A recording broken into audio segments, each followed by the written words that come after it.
अगर मिल जाए मंजूरी मैं चूमूंगा कर जाना, अगर मिल जाए मंजूरी दिखा दे मेरे मौला दोबारा गौसे आज़म का, दिखा दे मेरे मौला दोबारा गौसे आज़म का। मेरी किस्मत का तारा भी बुलंदी पर चमक जाए। जो जो चाहते हैं कि किस्मत उनकी चमक जाए तो गौस के नाम पर बोले सुभान अल्लाह। मेरी किस्मत का तारा भी बुलंदी पर चमक जाए, करम हो जाए गर मुझ पर खुदारा गौसे आज़म का, करम हो जाए गर मुझ पर खुदारा गौसे आज़म का। और मुलाहिज़ा फरमाए जिसे चाहे अता कर दें मोहम्मद के दुलारे हैं। और किसको नहीं मिलता है गौस के बारगाह से, सब माला माल हो रहे हैं। और ये 11वीं शरीफ का महीना है, इसमें सबको गौस का सदका मिलेगा इंशाअल्लाह।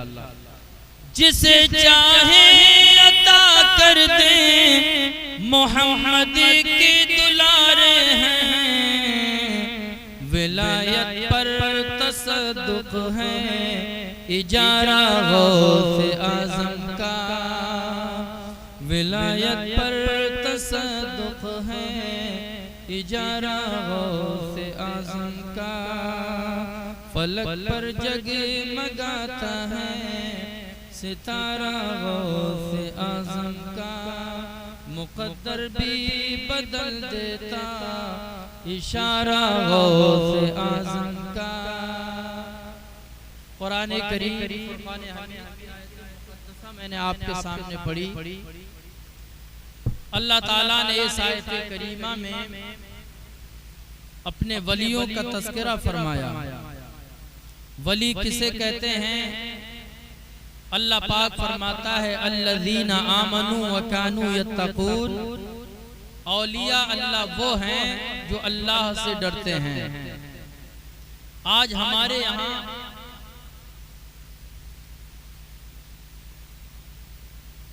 विलायत का मेयार और कौन वली है कौन वली नहीं है, ये कोई पढ़े लिखे नहीं करते इस बात का तज़किरा, बल्कि एक जाहिल आदमी ये कहता है कि फुला वली है और फुला वली नहीं। ये पूछा जाए क्या तुम्हारे पास खुदा की तरफ से कोई पैगाम आया? अरे तुम्हारी औकाती क्या है? खुदा की तरफ से जो पैगाम नबियों पर आता वो तुम पे आ नहीं सकता, उसको तो वही कहा जाता है। वो तो सिर्फ नबियों पर आता है। तुम न नमाज पढ़ते हो, पूरे दिन में न जाने कितने मर्तबा झूठ बोलते हो। तुम यार वलायत का मेयार किसी को बताओगे? तुम लोगों को बताओगे कि कौन वली है कौन वली नहीं है? बल्कि हजरत हकीमुल उम्मत अल्लामा मुफ्ती अहमद यार खां साहब नईमी अलैहि रहमा फरमाते हैं कि यहाँ हमारे यहाँ पर लोगों ने विलायत की अलामतें अपनी अपनी तरफ से मुकर्रर कर ली हैं, गढ़ ली हैं कि साहब ये बात होगी जिसके अंदर वो वली होगा, लेकिन ऐसा कुछ भी नहीं है। लोगों, वली तो कोई सब्जी बेचने वाला भी हो सकता है, वली तो कोई फल बेचने वाला भी हो सकता है, वली तो कोई तिजारत करने वाला भी हो सकता है, वली तो कोई मुलाजिम भी हो सकता है, वली तो कोई तुम्हारी बस्तियों में चलता फिरता आदमी भी हो सकता है।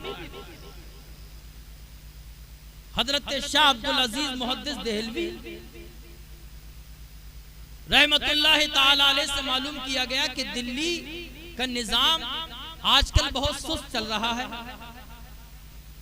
तो शाह अब्दुल अजीज मुहद्दिस देहलवी फरमाते हैं कि हाँ, यहाँ के जो अब्दाल हैं वो अभी सुस्त पड़ गए हैं। तो कहा कौन है यहाँ के अब्दाल? एक वली की किस्म है अब्दाल।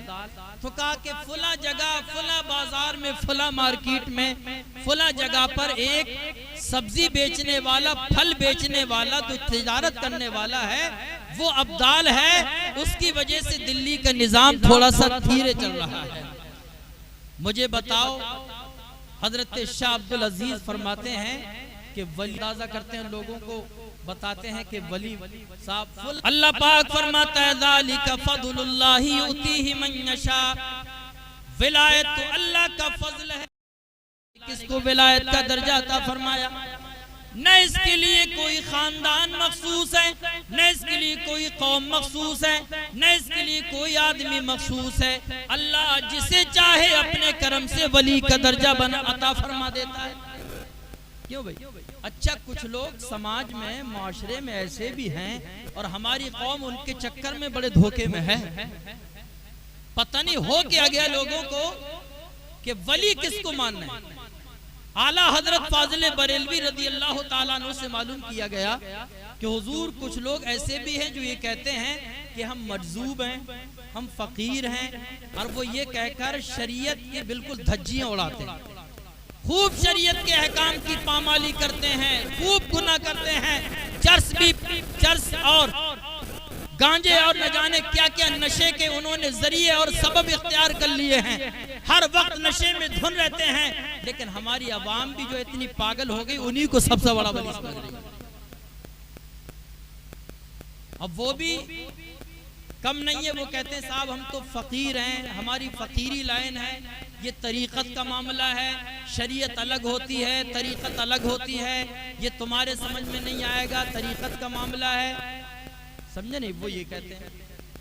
याद रखो, आला हजरत फाजिल बरेलवी रदी अल्लाह ताला अन्हु से जब मालूम किया गया, आला हजरत फरमाते हैं लोगों, शरीयत तो एक मंबा है, एक चश्मा है, और तरीक़त जो है उसी चश्मे से निकलने वाला दरिया है। अगर शरीयत नहीं होगी तो उससे निकलने वाला जो दरिया है वो तरीक़त भी नहीं हो सकता।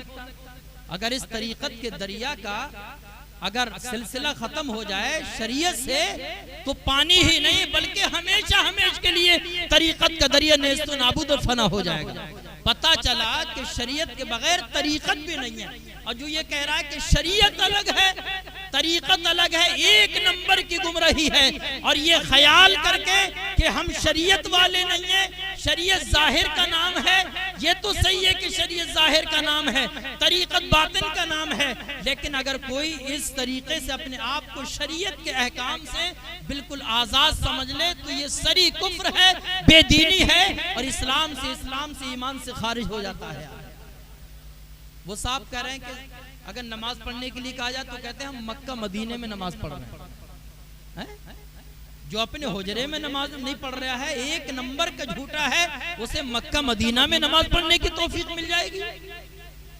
इसलिए हमेशा ये याद रखो, अल्लाह ने कुरान में फरमाया ज़ालिका फ़ज़लुल्लाहि युतीहि मन यशा, विलायत अल्लाह का फजल है, जिसे चाहे अल्लाह ता फरमा दे। ऐसा भी नहीं है कि कोई हवा में उड़ने लगे तो वो वली हो जाए, इसलिए कि हवा के अंदर मक्खियां भी उड़ती हैं।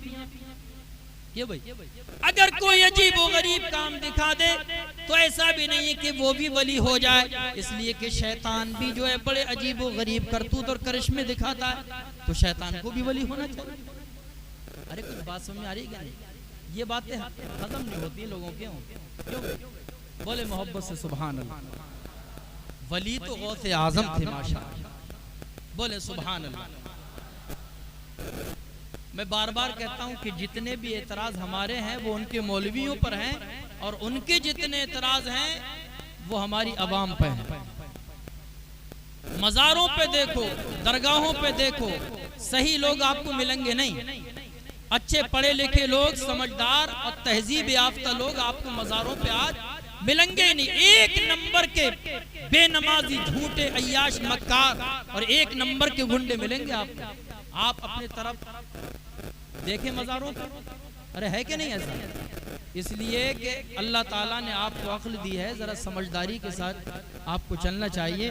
तो दुरूद शरीफ पढ़ें, अल्लाहुम्मा सल्ली अला सय्यदना व मौलाना मुहम्मदिन व बारिक वसल्लम सलातम व सलामन अलैका या रसूल अल्लाह।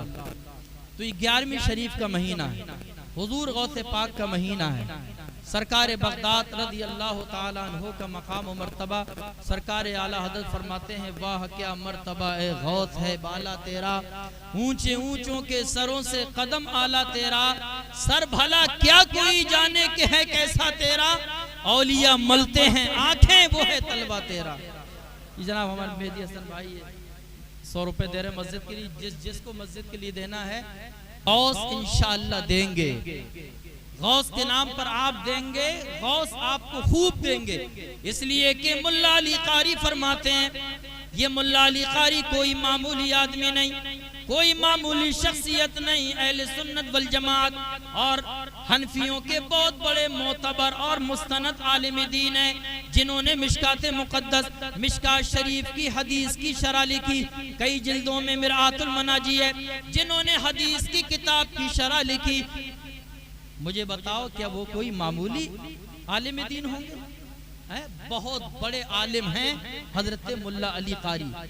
वो अपनी किताब नुज़हतुल खातिर के अंदर फरमाते हैं, गौसे पाक का कौल नकल फरमाते हैं, हजरत गौसे पाक ने फरमाया कि जो भी मेरा चाहने वाला, जो भी मुसलमान ईमान वाला अगर कोई परेशानी में, रंजो गम के आलम में मुझे पुकारेगा, मुझसे मदद मांगेगा, परेशानी के वक्त में मेरा नाम लेगा, अगर मेरा वसीला बनाएगा, अल्लाह ताला उसकी हाजत को पूरा फरमा देगा।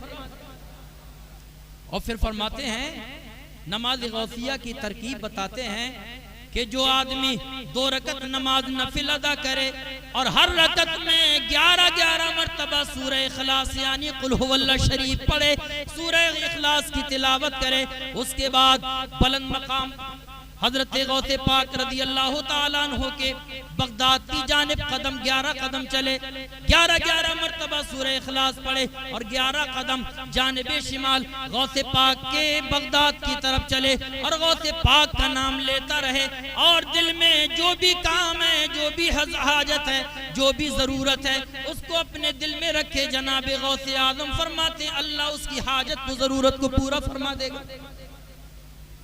अरे समझ रहे हैं कि नमाज गौसिया इसको कहते हैं कि 11-11 2 रकत नमाज, हर रकत में 11-11 मरतबा कुल हुवल्लाह शरीफ, उसके बाद 11 कदम गौसे आजम के बगदाद की तरफ चले और गौसे आजम का नाम लेते रहें, या गौस अल मदद, और अपनी जरूरत, अपनी नियत दिल में रखें। इंशाअल्लाह गौसे आजम का फरमान है, अल्लाह उसकी परेशानी दूर फरमा देगा। बताइए, अल्लाह, लोग कहते हैं अल्लाह ही से मांगना चाहिए, वो बात सही है कि अल्लाह ही देने वाला है, लेकिन मर्जी मौला भी है। अल्लाह ताला भी चाहता है कि मेरे जो नेक बंदे हैं, मेरे नेक बंदों के वसीले से मेरे गुनाहगार बंदे मांगे, नेक बंदों के वसीले से जो भी मांगा जाता है अल्लाह उसको अता फरमा देता है। कुरान में इसी मजमून को अल्लाह ने फरमाया, अय्युहल्लज़ीना आमनुत्तकुल्लाह, ईमान वालो, ए नमाज पढ़ने वालो, ए कलमा पढ़ने वालो, अगर तुम्हें मांगना है तो अल्लाह की बारगाह में वसीला पेश करो। कुरान में लिखा है 6ठे पारे में। आप यहीं खड़े हो जाइए, आपको ट्रेन नहीं मिलेगी। आप घर रहे, डॉक्टर साहब आपके यहाँ पर नहीं आएंगे, आप घर बैठे नौकरी नहीं कर सकते, बल्कि तबीब के पास जाना पड़ेगा, डॉक्टर के पास दवा लेने के लिए। आपको ट्रेन यहाँ पर नहीं मिलेगी, स्टेशन जाना पड़ेगा, स्टेशन का सहारा जरूर लेना पड़ेगा। आपको नौकरी आपके मैशपुर में नहीं मिलेगी, बल्कि नौकरी करने के लिए आपको कहीं पर जाना ही पड़ेगा। बताइए, जब दवा नहीं मिल सकती, नौकरी नहीं मिल सकती, आपको कुछ नहीं मिल सकता, आपको जाना ही पड़ेगा, वसीला कोई जरिया आपको बनाना ही पड़ेगा। इसलिए जब खुदा की बारगाह में मांगो तो अल्लाह के नेक बंदों का वसीला पेश कर दो। तफसीर खाजिन के अंदर भी लिखा है, तफसीर रूहुल बयान में भी लिखा है, तफसीर कबीर में भी लिखा है, अल इस्तिआनतु बिन्नासि फी जुल्मिन व दफ़े मुसीबतिन जायज़तुन। फरमाते हैं कि लोगों से आपस में, अल्लाह के वलियों से मुसीबत के वक्त में, परेशानी के वक्त में कोई आफत आ जाए, कोई जालिम जुल्म करे, तो अल्लाह के नेक बंदों से मांगना, उनसे मदद की फरियाद करना, ये बिल्कुल बिलाशुबा जायज़ है। हजरत सैयदी अहमद बिन अलबान एक बुजुर्ग हैं, दुर्र मुख्तार जिल्द सोम में बाबुल लुक्ता में ये बात लिखी है कि अगर किसी की कोई चीज गुम हो जाए, अगर किसी की कोई चीज गुम होने के बाद ना मिले और वो ये चाहता हो कि मेरी गुमी हुई चीज वापस हो मिल जाए, मेरी गुमी हुई चीज मुझ तक वापस आ जाए, तो फरमाते हैं साहिब दुर्र मुख्तार जो हनफियों के बहुत बड़े आलिम है और दुर्र मुख्तार हनफी मजहब की बहुत ही बड़ी मोतबर किताब है, उसमें लिखा है कि अगर कोई चाहे कि गुमी हुई चीज उसको मिल जाए तो बुलंद मकाम पे खड़ा हो जाए, बुलंद मकाम पर खड़ा होने के बाद अलहम्दु शरीफ पढ़ता रहे, सूरह फातिहा की तिलावत करता रहे, तिलावत करने के बाद उसका सवाब हुजूर की बारगाह में ईसाल कर दे, हुजूर की बारगाह में पहुंचा दे, हुजूर की बारगाह में ईसाल सवाब करने के बाद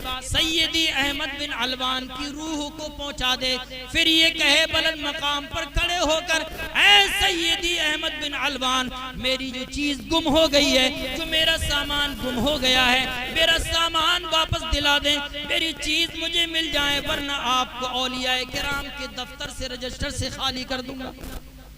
तो लिखा है दुर्र मुख्तार के अंदर, फ़इन्नल्लाह यरुद्दु दाल्लतहु बिबरकतिही, अल्लाह इसकी बरकत से उसकी गुमी हुई चीज को वापस फरमा देगा। बताओ सैयदी अहमद बिन अलवान कोई खुदा तो है नहीं, अल्लाह के नेक बंदे हैं। साहिब दुर्र मुख्तार फरमाते हैं कि उनसे मांगो, उनसे फरियाद करो, जब उनसे मांगोगे वो तुम्हें दे देंगे। पता चला कि अल्लाह के वली अता फरमाते हैं। बोले यार इतनी कमजोरी से बोलोगे यार बरेली के मुसलमानों, है? अरे देते के नहीं अल्लाह वाले, अरे देते हैं कि नहीं? बोलो मोहब्बत से सुभान अल्लाह। खूब देते हैं, इतना दिया सरकार ने हमको जितनी हमारी औकात नहीं, उनका करम है, बस उनका करम है, हमने तो ऐसी बात नहीं। अभी 11वीं शरीफ का लंगर आपको मिलेगा, सिर्फ मौलवियों पे नजर मत रखना, अवाम भी गौसे पाक के फैजान से खाली नहीं है। अल्लाह इतना खिलाता है, रोजाना दावतें होती कि नहीं? अरे बोले यार अभी हुई नहीं है इसलिए बहुत कमजोरी से बोल रहे हैं। इंशाअल्लाह गौस का फैजान मिलेगा।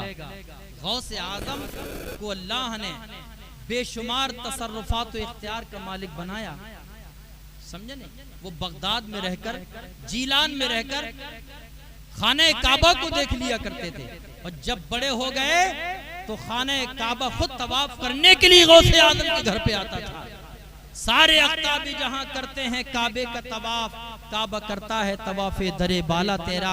यार जब वो पैदा हुए थे अल्लाह ने 1100 बेटे बेटे पैदा किए आपकी बस्ती के अंदर, और अल्लाह ने गौसे आजम की विलादत के सदक़े में 1100 बेटों को वली कामिल बना दिया।